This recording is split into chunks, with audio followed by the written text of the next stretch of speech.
ఆంధ్ర రాష్ట్రంలో గత వారం రోజులుగా వర్షాలు సృష్టిస్తున్న బీభత్సాన్ని మనం అందరం చూస్తున్నాం. కోస్తాంధ్రలో అయితే ఏమి, ఉభయ గోదావరి జిల్లాలో అయితే ఏమి, విశాఖ ప్రాంతం అయితే ఏమి, ఏజెన్సీ ప్రాంతం అయితేనేమి, ఇలా అన్నీ దాదాపుగా మునిగిపోయాయి. లక్షల ఎకరాలలో పంట నష్టం జరిగింది. వేల కోట్ల ఆస్తి నష్టం కూడా జరిగింది.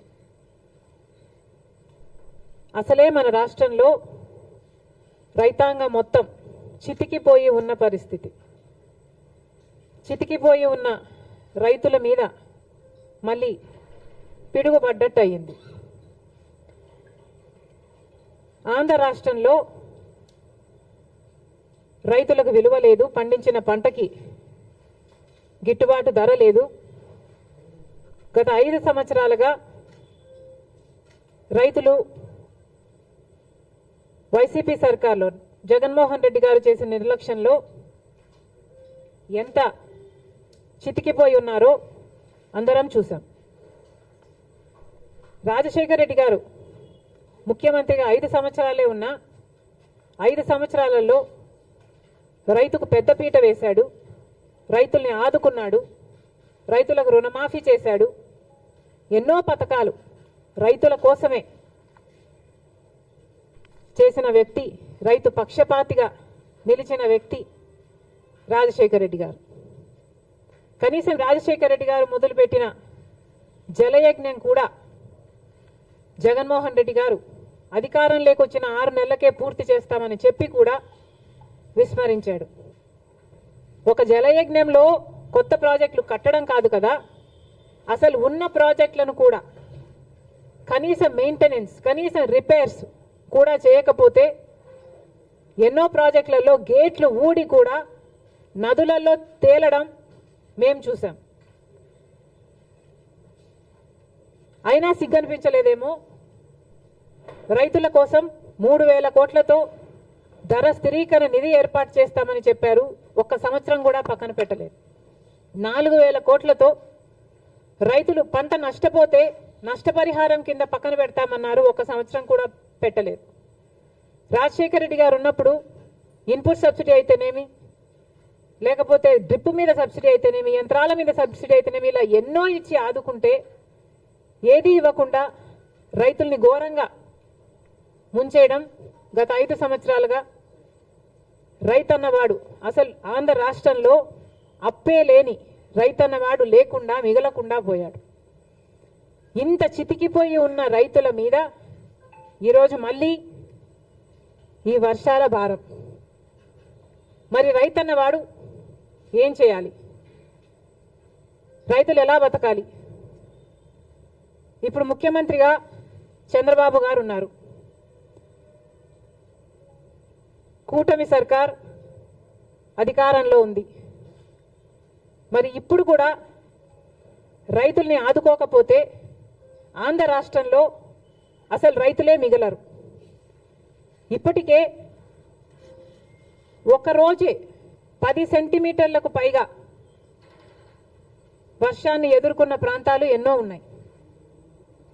అసలు చాలా మటుకు రైతులు మళ్ళీ పంట వేసుకోలేని పరిస్థితిలో కూడా ఉన్నారు.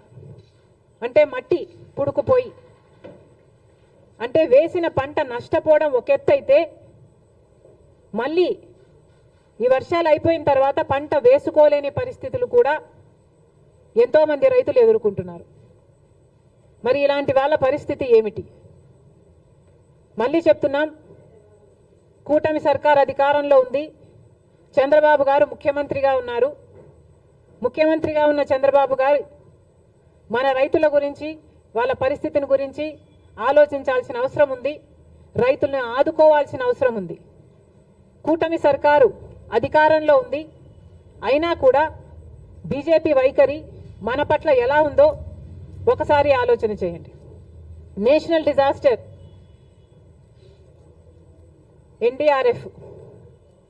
ఎన్డీఆర్ఎఫ్ బలగాలు మన రాష్ట్రాలకి ఎంతమంది వచ్చారు, ఎంతమందిని ఆదుకున్నారు? ఇదే వర్షాలు ఒకవేళ యూపీలోనో గుజరాత్లోనో పడితే అక్కడ ఎంతమంది బలగాలు ఉన్నారు? మన రాష్ట్రం అయితే ఎందుకు ఈ సవతి తల్లి ప్రేమ?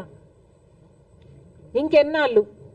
గత 10 సంవత్సరాలుగా బీజేపీ ప్రభుత్వం కేంద్రంలో అధికారంలో ఉండి కూడా మనకు ఒక్క మేలు కూడా చేయకపోగా ప్రతి విషయంలోనూ మోసం చేసుకుంటూనే వచ్చింది. మరి అలాంటి బీజేపీతో చంద్రబాబు గారు కూటమి కట్టారు. ఆ కూటమి ఇప్పుడు అధికారంలో ఉంది.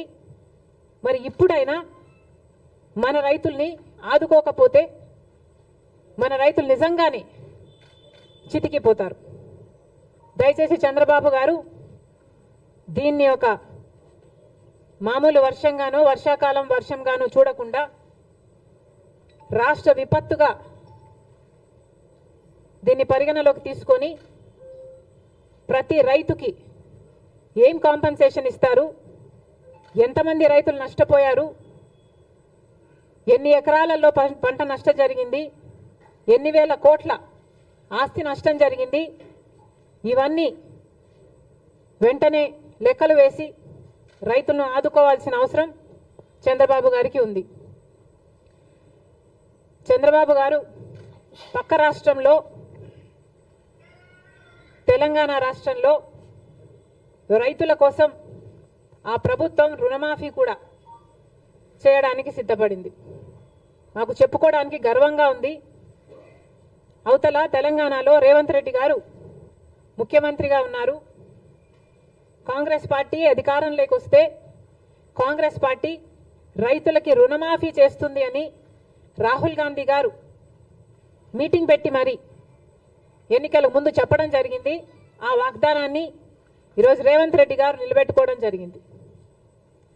దాదాపు 40,000 రైతు కుటుంబాలను రుణ విముక్తుల్ని చేయడానికి సాహసం చేసింది రేవంత్ రెడ్డి గారి ప్రభుత్వం. ఒకప్పుడు రాజశేఖర్ రెడ్డి గారు ముఖ్యమంత్రిగా ఉండగా సోనియా గాంధీ గారి నాయకత్వంలో, మన్మోహన్ సింగ్ గారి నాయకత్వంలో దేశం మొత్తం మీద రుణమాఫీ చేసిన ఘనత ఒక్క కాంగ్రెస్ పార్టీది మాత్రమే. మళ్ళీ ఈరోజు రాజశేఖర్ రెడ్డి గారు రుణమాఫీ చేసినట్టుగానే అవతల తెలుగు ప్రజలకు రేవంత్ రెడ్డి గారు మళ్ళీ రుణమాఫీ చేయ తలపెట్టారు. అందుకు మనస్ఫూర్తిగా అభినందిస్తూ ఇక్కడ కూడా ఎందుకు చేయకూడదు అని చంద్రబాబు గారిని ప్రశ్నిస్తున్నాం. డబుల్ ఇంజన్ సర్కార్ అని మీరు అంటున్నారు. మరి కూటమి సర్కారు డబుల్ ఇంజన్ సర్కార్ అయినప్పుడు మన రైతుల్ని మీరు ఆదుకోవడంలో తప్పేముంది? మీ మేనిఫెస్టోలో లేకపోయి ఉండొచ్చు రుణమాఫీ, కానీ మన రైతుల పరిస్థితి ఏమిటో ఒకసారి కళ్ళు తెరిచి చూడాల్సిన అవసరం ఉంది. నిజంగానే మన రైతులు చితికిపోయి ఉన్నారు. లప్పులేని రైతు లేనేలేడు ఈరోజు ఆంధ్ర రాష్ట్రంలో. ఏ రైతుని అడిగినా లక్షలలో అప్పుంది. రైతు పర్ క్యాపిటా డెట్ ఆంధ్ర రాష్ట్రంలో దేశం అన్నిట్లో అందరికంటే ఎక్కువ ఉంది. దాదాపు ప్రతి రైతుకి 2,50,000 రూపాయలు అప్పుంది. మరి ప్రభుత్వం ఆదుకోవాల్సిన అవసరం లేదా? ఏ ప్రభుత్వం అయితే ఈరోజు కేంద్రంలో అధికారంలో ఉందో ఆ ప్రభుత్వానికి ఆంధ్ర రాష్ట్రం నుంచి 25 ఎంపీలను, కూటమి ఎంపీలు 21 అయితే వైసీపీ ఎంపీలు 4, మొత్తం 25 మంది బీజేపీకే మద్దతు. అంటే 25 ఎంపీలను బీజేపీ ప్రభుత్వం వాడుకుంటుంది అధికారంలో ఉండడానికి. కానీ ఒక్కసారి కూడా ఒక్క మేలు కూడా గత 10 సంవత్సరాలలో చేసింది లేదు. ఇదే పరిస్థితే కేంద్రంలో ప్రభుత్వంలో ఉండడానికి మన ఎంపీలను వాడుకోవడం తప్ప మనకు ఒక్క మేలు కూడా చేసింది లేదు బీజేపీ. మరి అలాంటి వాళ్ళతో కూటమి కట్టారు చంద్రబాబు గారు. సరే, కడితే కట్టారని మీ ఇష్టం. కానీ మన రైతులకు కూడా రుణమాఫీ చేయాల్సిన అవసరం ఉంది. మీరు వాళ్ళతో మాట్లాడతారో, బుజ్జకిస్తారో, ఒప్పిస్తారో, కొట్లాడతారో, ఏది చేసైనా సరే మన రైతులకు కూడా రుణమాఫీ చేసేటట్టు చంద్రబాబు గారు ప్రయత్నించాలని కాంగ్రెస్ పార్టీ డిమాండ్ చేస్తుంది.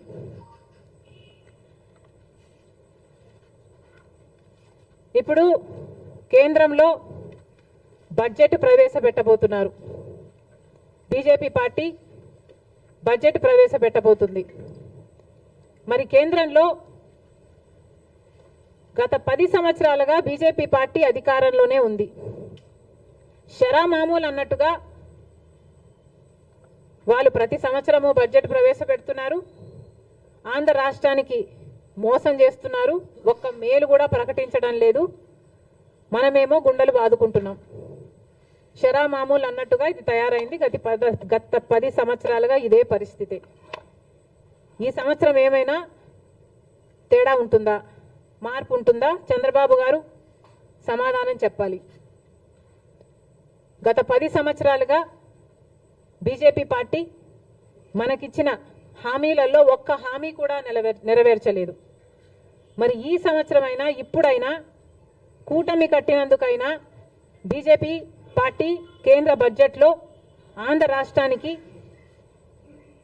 ఏం చేయబోతుంది అని కాంగ్రెస్ పార్టీ ప్రశ్నిస్తుంది. పోలవరం ప్రాజెక్టు తీసుకుంటే పోలవరం ప్రాజెక్టుకు సంబంధించి మేము డబ్బులు ఇచ్చేసాము అని కేంద్రం చెప్తుంది. మరి ఇంకా ప్రాజెక్టే పూర్తి కాలేదు. ఈ పరిస్థితుల్లోనే మేము ఇచ్చేసాము, డబ్బులు లేవు, ఇయ్యము అని మీరు చెప్తున్నట్ట. అంటే మా పోలవరం పరిస్థితి ఏమిటి? ప్రజలకు క్లారిటీ ఇవ్వాల్సిన అవసరం ఉంది. రాజధాని కథ ఏమిటి? రాజధాని కట్టుకోవాల్సిన అవసరం ఉంది. 2014లో చంద్రబాబు గారు చెప్పిన మాట 50,000 కోట్ల రూపాయలు కావాలి రాజధానికి అని. అదే ఇప్పుడు లెక్కేసుకుంటే కనీసం 1,00,000 కోట్ల రూపాయలైనా అవుతుంది. మరి ఆ లెక్కన మా రాజధాని ఎప్పుడు అవుతుందో, బీజేపీ పార్టీ మీరు డబ్బులు ఎప్పుడు ఇస్తారో కూటమి కట్టినందుకు చంద్రబాబు గారు బీజేపీ పార్టీ కలిసి సమాధానం ఇవ్వాల్సిన అవసరం ఉంది. వైజాగ్ స్టీల్కు సంబంధించి గత ప్రభుత్వం వైసీపీ ప్రభుత్వం అయితే మాకేమి సంబంధమే లేదు, ప్రైవేటైజ్ అయితే అయిపోనియండి అన్నట్టుగా వ్యవహరించారు. అసలు మా దగ్గర డబ్బులు లేవు అని ఎలక్షన్ క్యాంపెయిన్లో జగన్మోహన్ రెడ్డి గారి దగ్గరికి వెళ్ళి అడిగితే ఆయన అన్నారంట, అవునా నష్టాలలో ఉందా అని ఆశ్చర్యపోయాడట. అలాంటి ప్రభుత్వం నుంచి ఇప్పుడు కూటమి ప్రభుత్వం వైజాగ్ స్టీల్ గురించి కొంతమంది ప్రైవేటైజ్ అవుతుందని కాదని అధికారంలో ఉన్న వాళ్ళే చెప్పి కన్ఫ్యూజ్ చేయగా నిన్న ఇంకొక మంత్రి ప్రైవేటైజ్ చేయబోము అన్నారు. మంచిది సార్, ప్రైవేటైజ్ చేయడానికి వీలు కూడా లేదు, మేమెవరం ఒప్పుకోము. ప్రైవేటైజ్ చేయకపోయినా విశాఖ స్టీల్కు సంబంధించిన క్యాప్టివ్ మైన్స్ సంగతి ఏమిటి? క్యాప్టివ్ మైన్స్ ఏర్పాటు చేయాల్సిన అవసరం ఉంది. విశాఖ స్టీల్స్ నష్టాలలో నడుస్తుంది. కనీసం జీతాలు కూడా ఇచ్చుకోలేని పరిస్థితిలో వాళ్ళు ఉన్నారు. ఎప్పటికప్పుడు డబ్బులు కావాల్సి వచ్చినప్పుడల్లా వాళ్ళ భూమి అమ్ముకొని మరి వాళ్ళ జీతాలు ఇచ్చుకోవాల్సిన పరిస్థితికి అన్ని ప్రభుత్వాలు కలిసి వాళ్ళను దిగజార్చాయి. మరి ఇప్పటికైనా ఈ బడ్జెట్లోనైనా బీజేపీ విశాఖ స్టీల్ను ఆదుకుంటుందా? మన రాష్ట్రానికే కాదు దేశానికే గర్వకారణం విశాఖ స్టీల్. దయచేసి ఆదుకోవాలని చంద్రబాబు గారిని డిమాండ్ చేస్తున్నాం. ఈ బడ్జెట్లోనైనా బీజేపీతో ఆదుకునేలా చేయాలని చంద్రబాబు గారిని డిమాండ్ చేస్తున్నాం. ఇంకో పక్క విశాఖ రైల్వే జోన్కి భూములు ఇవ్వలేదని ఒకసారి బీజేపీ అంటే, భూములు ఇచ్చామని వైసీపీ అంటే, ఇలా ఒకరి మీద ఒకరు టెన్నిస్ బాల్ అన్నట్టు ఇటు నుంచి అటు అటు నుంచి ఇటు ఆడుకున్నారు 5 సంవత్సరాలు. ఇప్పుడు చెప్పండి, వైజాగ్ జోను రైల్వే జోన్ కథ ఏమిటి? ఎప్పుడు చేస్తారు? ఎంత ఇస్తారు? మాట్లాడాల్సిన అవసరం ఉంది. ఇదే కాకుండా ఉత్తరాంధ్రకైనా రాయలసీమకైనా స్పెషల్ ఎకనామిక్ ప్యాకేజీలు సంగతి ఏమిటి? ఎంత ఇస్తున్నారు? చంద్రబాబు గారు సంవత్సరానికి 1,00,000 కోట్లు ఇస్తే మా అవసరాలన్నీ తీరుతాయి నెక్స్ట్ 5 సంవత్సరాలకి అన్నట్టుగా మాట్లాడినట్లుంది. కానీ చంద్రబాబు గారిని ప్రశ్నిస్తున్నాం, సంవత్సరానికి 1,00,000 కోట్లు అంటే 5 సంవత్సరాలకు 5 లక్షల కోట్లు ఇస్తే ఎలా సరిపోతుందో చంద్రబాబు గారు ప్రజలకు వివరించాల్సిన అవసరం ఉంది. ఎందుకంటే కాంగ్రెస్ పార్టీ విభజన రోజున అన్ని హామీలకు మనీ ఈక్వివలెంట్ గా ట్రాన్స్లేట్ అయితే కనీసం 12 నుంచి 15 లక్షల కోట్ల రూపాయలు విలువ చేస్తాయి ఆంధ్ర రాష్ట్ర విభజన హక్కులు హామీలు అన్నీ కలిపి అని ఒక అంచనా వేస్తే చంద్రబాబు గారు మాత్రం సంవత్సరానికి 1,00,000 కోట్లు ఇవ్వండి మేము సర్దుకుంటాం అన్న రీతిలో మాట్లాడడం సబబేనా? మనకు రావాల్సిన డబ్బుల్లో, మన రాష్ట్రానికి రావాల్సిన డబ్బుల్లో ఏ ఒక్క రూపాయి అయినా మనం ఎందుకు పోగొట్టుకోవాలి? చంద్రబాబు గారు, బీజేపీ సమాధానం చెప్పాలి. స్పెషల్ ఎకనామిక్ ప్యాకేజెస్ కింద మీరు ఎంత ఇస్తున్నారో క్లారిటీ ఇవ్వాల్సిన అవసరం ఉంది ఈ బడ్జెట్లో. కడప స్టీల్ ఫ్యాక్టరీ ఇంకా మొదలే కాలేదు, ఎడారిలాగా ఉంది ఆ ప్రాంతం. మరి మీరు డబ్బులు ఇవ్వాలి. బీజేపీ పార్టీ బడ్జెట్లో ఏం కేటాయిస్తుందో దానికి కూడా క్లారిటీ ఇవ్వాలి. బీజేపీ పార్టీ ఇవన్నీ ఆంధ్ర రాష్ట్రానికి సంబంధించిన ఇవన్నీ ఒక ఎత్తైతే, ఇక ప్రతిసారి చెట్టెక్కే బేతాళుడిలాగా ప్రత్యేక హోదా గత 10 సంవత్సరాలుగా గొంతు చించుకొని అరిచిన ప్రత్యేక హోదా అని బీజేపీ పార్టీ పట్టించుకోవటం లేదు. ఒకప్పుడు ఇదే ప్రత్యేక హోదా కోసం చంద్రబాబు గారు బీజేపీ పార్టీని విమర్శించి మట్టి తీసుకొచ్చారు, మా నోట్లో మట్టి కొట్టిపోయారు అని వ్యతిరేకించాడు. మరి అదే ప్రత్యేక హోదా గురించి మాట్లాడుతున్నాం. చంద్రబాబు గారు ప్రత్యేక హోదా గురించి ఏం చేయబోతున్నారో క్లారిటీ ఇవ్వండి. ప్రత్యేక హోదా లేకపోతే ఆంధ్ర రాష్ట్రానికి ఊపిరే లేనట్టు. ప్రత్యేక హోదా వస్తేనే మన బిడ్డల భవిష్యత్తు బాగుపడుతుంది. గత 10 సంవత్సరాలుగా చూసాము, మనకు ప్రత్యేక హోదా లేదు. ఈ ప్రత్యేక హోదా లేకపోవడం వల్ల కనీసం పట్టుమని కొత్త 10 పరిశ్రమలు కూడా రాలేదు ఆంధ్ర రాష్ట్రానికి. మరి ఇలాగే పోతే ఆంధ్ర రాష్ట్ర బిడ్డల భవిష్యత్తు ఏమైతుందో అందరూ ఆలోచించాల్సిన అవసరం ఉంది. ప్రత్యేక హోదా వస్తేనే మనకు రాయితీలు వస్తాయి, ట్యాక్స్ బెనిఫిట్స్ వస్తాయి, సబ్సిడీస్ వస్తాయి. ప్రత్యేక హోదా ఇచ్చిన రాష్ట్రాలలో వేల కొద్ది పరిశ్రమలు వచ్చాయి. మరి ఇవన్నీ రావాలి, జరగాలి అంటే ప్రత్యేక హోదా మనకు అవసరం. అలాంటి ప్రత్యేక హోదా కోసం ఏం చేస్తున్నారో, ప్రత్యేక హోదా కనీసం బీహార్ మాకు ప్రత్యేక హోదా కావాలి అని వాళ్ళ మీద ఒత్తిడి తెస్తుంది అని వింటున్నాం. కానీ టీడీపీ మాత్రం ప్రత్యేక హోదా మనకు అవసరమే లేదన్నట్టుగా మాట్లాడకుండా పోవడం చాలా దురదృష్టకరం, చాలా అన్యాయం. దయచేసి ప్రత్యేక హోదా కోసం కొట్లాడాల్సిన అవసరం ఉంది.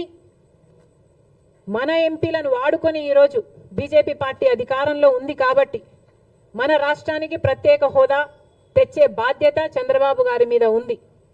ఏ మోడీ గారైతే తిరుపతికి వచ్చి 5 సంవత్సరాలు కాదు 10 సంవత్సరాల ప్రత్యేక హోదా ఇస్తాను అని మాట ఇచ్చారో ఆ మాటని ఇప్పటికైనా నిలబెట్టుకోవాల్సిన అవసరం ఉంది అని కాంగ్రెస్ పార్టీ డిమాండ్ చేస్తుంది.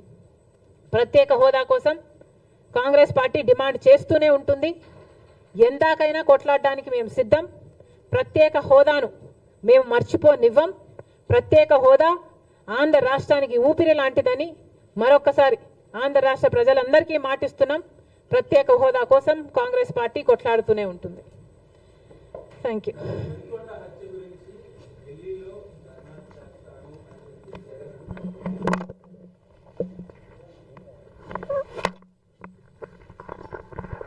ఏది విత్తుతారో అదే కోస్తారు అని అంటారు. మరి జగన్మోహన్ రెడ్డి గారు హత్య రాజకీయాలు చేశారు, గొడ్డలి రాజకీయాలు చేశారు. హత్య చేయించిన వాళ్ళతో భుజాలు రాసుకొని తిరిగారు. సొంత చెల్లెళ్ళకే వెన్నుపోటు పొడిచారు.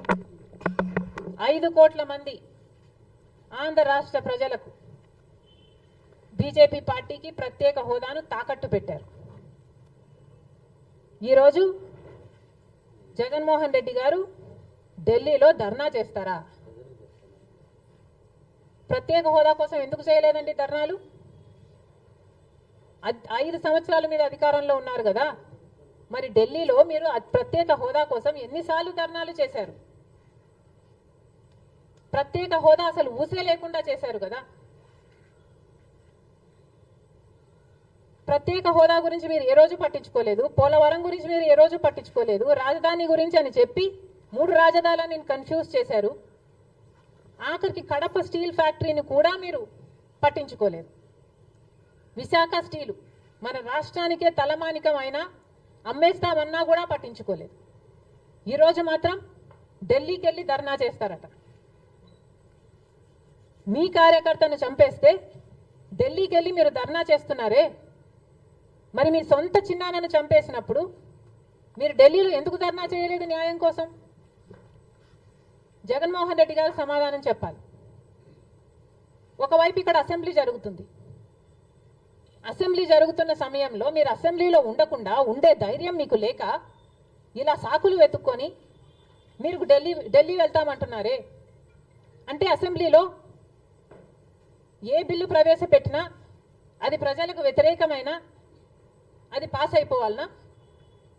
మీరు ఉన్నదే 11 మంది. కనీసం ఆ బిల్స్ మీద డిస్కషన్ మీకు అవసరం లేదా? మీరు కొట్లాడాల్సిన అవసరం లేదా? ఏం ఆలోచన చేస్తున్నారు జగన్మోహన్ రెడ్డి గారు? అసలు ఈ వెనుకొండలో జరిగిన హత్య కూడా పొలిటికల్ మర్డర్ ఇది కానే కాదు, ఇది వ్యక్తిగత మర్డర్ అని కూడా అంటున్నారు కదా. మేము ఏదో సాక్షి మీడియానో లేకపోతే టీడీపీ మీడియానో పట్టుకొని మాట్లాడటం లేదు. మా ఎంక్వైరీలు మేము చేసుకొని న్యూట్రల్ మీడియాతో లోకల్గా మేము మాట్లాడిన తర్వాత మేము వచ్చిన కన్క్లూషన్ ఏమిటి అంటే ఇది వ్యక్తిగత మర్డర్. మొన్నటి వరకు కూడా హత్య చేసిన వాళ్ళు, హత్య గురైన వాళ్ళు ఇద్దరూ వైసీపీతోనే ఉన్నారు. మరి అలాంటప్పుడు ఇది పొలిటికల్ మర్డర్ ఎలా అవుతుంది? ఈ పొలిటికల్ మర్డర్ అని మీరు చెప్పి మీరు ఢిల్లీకి వెళ్ళి ధర్నా చేస్తున్నారా? దేనికి? మీ ఉనికి కాపాడుకోవడం కోసం, మీ పార్టీ కోసం అని చెప్తున్నారు. ప్రజలు ఏం ఆలోచిస్తారు? ఈరోజు వరదలు వస్తున్నాయి మన రాష్ట్రంలో, వారిని వెళ్ళి పరామర్శించాలని మీకు అనిపించలేదు. కానీ వ్యక్తిగత మర్డర్లో మీ పార్టీకి సంబంధించిన ఇద్దరు కొట్టుకొని చచ్చిపోతే ఈరోజు మీరు ఢిల్లీకి వెళ్ళి ధర్నా చేస్తారా? ప్రజల కోసం మీరు ఎందుకు నిలబడలేదు? మీ పార్టీ వాళ్ళు ఓటేస్తే మీరు గెలిచారా? మీ పార్టీ వాళ్ళ కోసమే మీరు ముఖ్యమంత్రి అయ్యారా? 5 సంవత్సరాలుగా మీరు ప్రజల కోసం పనిచేయలేదు, కానీ ఈరోజు ఢిల్లీకి వెళ్ళి ధర్నా చేస్తారట. సిగ్గుండాలి కదా. కానీ ఈ విషయంలో పోలీసులను కూడా అడుగుతున్నాం. నడి రోడ్డు మీద ఇలా హత్యలు చేసుకుంటుంటే పోలీసులు ఏం చేస్తున్నారు? ఆంధ్ర రాష్ట్ర పోలీసులుగా మీ బాధ్యత కాదా లా అండ్ ఆర్డర్ మెయింటైన్ చేయడం? ముఖ్యమంత్రి గారు, డిప్యూటీ ముఖ్యమంత్రి గారు చంద్రబాబు గారు, పవన్ కళ్యాణ్ గారిని కూడా ప్రశ్నిస్తున్నాం. మీ హయాంలో నడి రోడ్డు మీద ఇలా మర్డర్లు జరిగితే మీరు బాధ్యులు కారా? మీకు ఆపాల్సిన బాధ్యత లేదా? లా అండ్ ఆర్డర్ ఉన్నట్టా చచ్చిపోయినట్టా మన రాష్ట్రంలో? మళ్ళీ చెప్తున్నాం, మీరు జోక్యం చేసుకోండి, ఇలాంటివి కాకుండా చూసుకోండి. పోలీసులు కూడా అప్రమత్తంగా ఉండాలి. ఈ లా అండ్ ఆర్డర్ సిచ్యువేషన్ని కంట్రోల్ చేయాల్సిన బాధ్యత పోలీసులకు ఉంది, ముఖ్యమంత్రికి ఉంది, డిప్యూటీ చీఫ్ మినిస్టర్కి ఉంది. దయచేసి మళ్ళీ ఇలాంటివి జరగకుండా చూడండి. Thank you.